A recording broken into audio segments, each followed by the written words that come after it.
Stock market में कुछ signals ऐसे होते हैं जिन्हें इन्वेस्टर्स क्लोजली ट्रैक करते हैं और प्रमोटर बाइंग उनमें से एक इम्पॉर्टेंट सिग्नल है।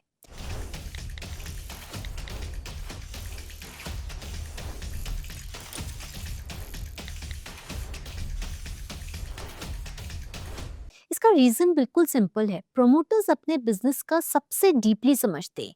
फ्यूचर ग्रोथ अपॉर्चुनिटीज, रिस्क और कंपनी की एक्चुअल ग्राउंड रियलिटी सबसे पहले उनको पता होती है। इसीलिए जब प्रमोटर्स अपनी ही कंपनी के शेयर्स बाय करते हैं या अपनी होल्डिंग्स को इंक्रीज करते हैं, मार्केट नेचुरली उसे क्लोजली ट्रैक करता है। लेकिन सिर्फ प्रमोटर बाइंग इन्वेस्टमेंट थीसिस नहीं होती। रियल क्वेश्चन ये होता है कि क्या बिजनेस फंडामेंटल्स भी स्ट्रांग है या मार्केट सिर्फ सेंटिमेंट के बेसिस पे रिएक्ट कर रहा है।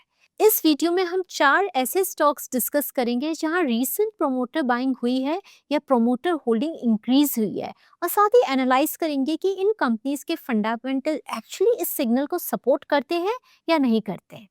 हाय, मैं हूं doctor Priyanka. I am a stock market mentor, a full time trader and investor. इस वीडियो का एनालिसिस मेरी पर्सनल रिसर्च और असेसमेंट है। तो अगर आपको मेरी ये फंडामेंटल इंसाइट्स अच्छी लगे तो चैनल को सब्सक्राइब जरूर कीजिएगा। तो चलिए शुरू करते हैं नंबर 1 स्टॉक से, जो है Jindal stainless steel. NSC exchange disclosures के अकॉर्डिंग मार्च 2026 में promoter entity JSL overseas holdings limited ने मल्टीपल ट्रांजैक्शंस के थ्रू इस कंपनी के शेयर्स बाय किए। सिर्फ एक ट्रांजैक्शन नहीं था, मल्टीपल डेट्स पर बाइंग हुई है और largest transaction alone 4.34 lakh shares का है। अगर हम स्टॉक के शेयर होल्डिंग पैटर्न को देखें तो वो भी सेम ही स्टोरी को कंफर्म करता है। प्रमोटर होल्डिंग 60.49% से बढ़कर 62.05% हो गई है। मतलब प्रमोटर्स एक्टिवली स्टेक इंक्रीज कर रहे हैं। अब क्वेश्चन ये है, प्रमोटर्स इतने कॉन्फिडेंट क्यों हैं? चलिए इसके लिए कंपनी के फंडामेंटल समझते हैं। ये company flat stainless steel products बनाती है जो railways, infrastructure, construction, kitchen appliances, automotive और इंडस्ट्रियल मैन्युफैक्चरिंग सेक्टर्स में यूज होते हैं। स्टेनलेस स्टील की डिमांड ग्रेजुअली इंप्रूव हो रही है बिकॉज ये कोरोजन रेसिस्टेंट होता है, लॉन्ग लास्टिंग होता है और इंफ्रास्ट्रक्चर एप्लीकेशंस में एक्सटेंसिवली यूज होता है। कंपनी एक्सपोर्ट्स भी करती है और डोमेस्टिक मैन्युफैक्चरिंग पुश का डायरेक्ट बेनिफिशियरी भी बन सकती है। अब चलिए एक बार कंपनी के फिनेंशियल्स देखते हैं स्कैनिक्स में। कंपनी का रेवेन्यू 2019 के 13,590 करोड़ से बढ़कर एफआई 2025 में 39,757 करोड़ हो गया है। नेट प्रॉफिट 145 करोड़ से जंप करके 2,500 करोड़ तक पहुंच गया है, जो कि काफी सिग्निफिकेंट जंप है। लेटेस्ट क्वार्टर भी स्ट्रॉन्ग था जहां कंपनी ने अराउंड 11,467 करोड़ रेवेन्यू और 834 करोड़ प्रॉफिट रिपोर्ट किया। जब प्रमोटर्स इतनी स्ट्रॉन्ग बाइंग कर रहे हैं तो प्रोबेबली वो बेट कर रहे हैं कि इंडिया का मैन्युफैक्चरिंग पुश और stainless steel demand long term में कंपनी को बेनिफिट करेगी। लेकिन यहाँ रिस्क भी है। स्टील बिजनेस सिक्लिकल होता है, global metal prices margins impact कर सकते हैं। बट ओवरऑल ये प्रमोटर बाइंग सिर्फ सेंटिमेंट स्टोरी नहीं लग रही, फंडामेंटल्स पे काफी स्ट्रॉन्ग दिख रहे हैं कंपनी के। चलिए अब चलते हैं अपनी सेकंड स्टॉक की तरफ, जहां पे प्रमोटर्स बाइंग अगेन हमने देखा है रिसेंट मंथ में काफी इंक्रीज हुई है। पर उससे पहले मैं आपके साथ एक स्पेशल फीचर डिस्कस करना चाहती हूँ धन का, जिसे आप स्क्रीन पर देख सकते हैं। ये फीचर का नाम है डेली और वीकली एसआईपी। देखिए, अगर आप म्यूचुअल फंड में इन्वेस्ट करते हैं या एसआईपी करते हैं तो आपने देखा होगा ज्यादातर प्लेटफॉर्म्स में सिर्फ मंथली एसआईपी का ऑप्शन होता है। लेकिन यहाँ पे इस फीचर के अंतर्गत आप डेली, वीकली या मंथली फ्रीक्वेंसी चूज कर सकते हैं based on your preference. For example, अगर आप मंथली 12,000 इन्वेस्ट करना चाहते हैं तो उसे वीकली या डेली इंस्टॉलमेंट्स में ब्रेक कर सकते हैं। इससे मार्केट वोलेटिलिटी को एवरेज आउट करने में हेल्प मिल सकती है और इन्वेस्टिंग हैबिट भी मोर फ्लेक्सिबल हो जाती है। तो इस फीचर को आप एक्सप्लोर कर सकते हैं और आई एम श्योर ये आपकी इन्वेस्टिंग और एसआईपी जर्नी में आपको काफी मदद करेगा। चलिए अब चलते हैं सेकंड स्टॉक की तरफ, जो है कल्याण ज्वेलर्स। एनएससी एक्सचेंज डिस्क्लोजर्स के अकॉर्डिंग फरवरी 2026 में कंपनी के प्रमोटर टीएस कल्याणरामन ने ओपन मार्केट से एग्रेसिवली बाइंग की। 9 फरवरी को अराउंड 2.19 लाख शेयर्स, 10 फरवरी को 2.3 लाख शेयर्स, 11 फरवरी को अगेन 2.31 लाख शेयर्स और 12 फरवरी को 2.33 लाख शेयर्स बाय किए गए हैं। मतलब सिर्फ कुछ सेशंस में रफली 9 लाख शेयर्स एक्यूमुलेट किए गए हैं और बाइंग प्राइस भी अराउंड 430 से 432 की रेंज में था। इंपॉर्टेंट बात यह है कि प्रमोटर ने बाइंग तब की जब स्टॉक ऑलरेडी करेक्शन फेज में था, विच सिग्नल्स कॉन्फिडेंस। अब चलिए कंपनी के बिजनेस को समझते हैं। कल्याण ज्वेलर्स इंडिया की ऑर्गेनाइज्ड ज्वेलरी रिटेलर्स में से एक है। कंपनी मेनली गोल्ड, डायमंड और स्टडेड ज्वेलरी सेल करती है, जहां रेवेन्यू का biggest portion traditional gold jewellery sales से आता है। इसके बिजनेस के दो मेजर सेगमेंट्स हैं, इंडिया ऑपरेशंस और मिडिल ईस्ट ऑपरेशंस, जहां कंपनी का स्ट्रॉन्ग रिटेल प्रेजेंस है। साथ ही कंपनी अपने अफोर्डेबल ज्वेलरी ब्रांड कैंडल के थ्रू ऑनलाइन और यंगर कंज्यूमर्स को टारगेट कर रही है। Organise jewellery sector gradually unorganised players से मार्केट शेयर गेन कर रहा है और कल्याण इसी फॉर्मलाइजेशन ट्रेंड का मेजर बेनिफिशियरी बन सकता है गोइंग फॉरवर्ड। चलिए अब कंपनी के नंबर्स देखते हैं स्कैनिक्स में। कंपनी का रेवेन्यू एफआई 2019 में 9814 करोड़ था, जो एफआई 2026 में डायरेक्टली 35,743 करोड़ तक पहुंच गया, जो कि एक मैसिव एक्सपेंशन को बताता है। नेट प्रॉफिट एफआई 21 में नेगेटिव था, बट एफआई 26 में जंप करके 1205 करोड़ तक पहुंच गया है। क्वार्टरली बेसिस पर भी मोमेंटम काफी स्ट्रॉन्ग था। मार्च 2025 क्वार्टर 188 करोड़ था, जो मार्च 2026 क्वार्टर में 4110 करोड़ हो गया। मतलब प्रॉफिट मोर देन डबल हुआ है। कंपनी का शेयर होल्डर पैटर्न भी डिसेंट सिग्नल दे रहा है। प्रमोटर होल्डिंग जून 2024 में 60.59 थी, जो मार्च 2026 तक 62.87 हो गई। जीआईआई होल्डिंग भी 11.76 से बढ़कर 14.12% तक बढ़ी है, विच शोज इंस्टीट्यूशंस भी स्टोरी से कंप्लीटली एग्जिट नहीं कर रहे। तो अगर सिंपल लैंग्वेज में समझें तो ये बिजनेस स्ट्रांग है, अर्निंग स्ट्रांग है, प्रमोटर्स बाइंग कर रहे हैं, लेकिन स्टॉक सेंटिमेंट अभी वीक है और कभी कभी मार्केट और प्रमोटर्स ऑपोजिट सिग्नल देते हैं। यहाँ फिलहाल एग्जैक्टली वही सिचुएशन दिख रही है। चलिए इसी के साथ हम चलते हैं अपने थर्ड स्टॉक की तरफ, जहां पे प्रमोटर कॉन्फिडेंस अगेन हमको देखने को मिल रहा है और स्टॉक का नाम है Himadri speciality chemical limited.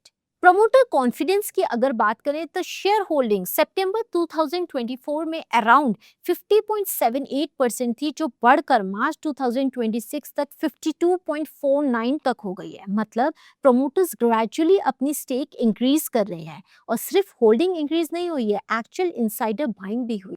NSA के डिस्क्लोजर्स के अकॉर्डिंग नवंबर 2025 में प्रमोटर ग्रुप ने मेजर एक्विजिशंस किए। अनुराग चौधरी जो कि कंपनी के प्रमोटर हैं, उन्होंने 60 लाख शेयर्स बाई किए 316 के प्राइस लेवल पे और अगेन 40 लाख शेयर्स बाई किए। साथ ही प्रमोटर एंटिटीज ने एडिशनल एक्विजिशंस भी किए। चलिए अब कंपनी के फंडामेंटल समझते हैं।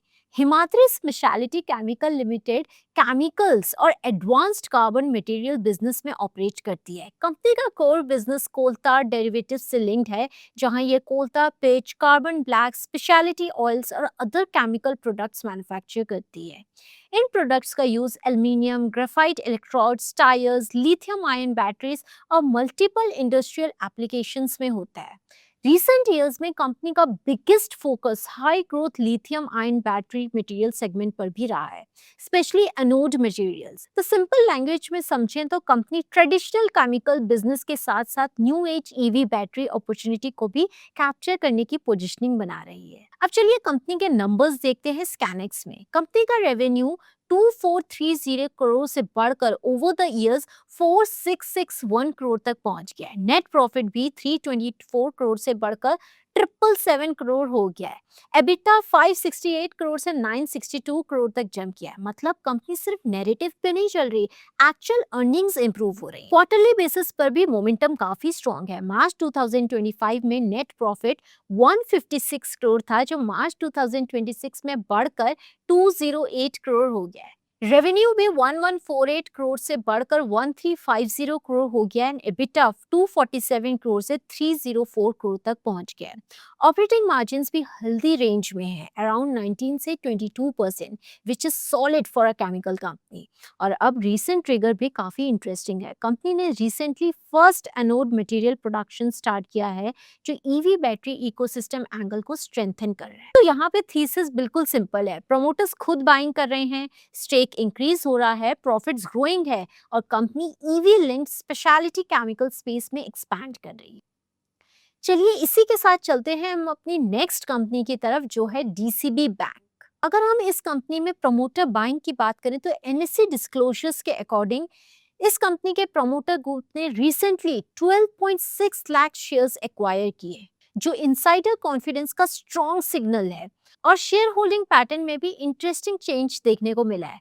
प्रमोटर होल्डिंग जो पहले 14.7% थी, दिसंबर 2025 में जंप होके 16.24% हो गई है, जो प्रमोटर कॉन्फिडेंस को रिफ्लेक्ट करता है।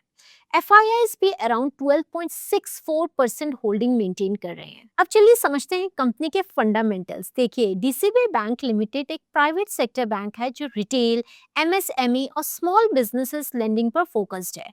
Company home loans, gold loans, commercial vehicle loans, personal loans और बिजनेस लोन्स प्रोवाइड करती है, और इसी लेंडिंग बिजनेस से इसका मेजर रेवेन्यू इंटरेस्ट इनकम के थ्रू आता है।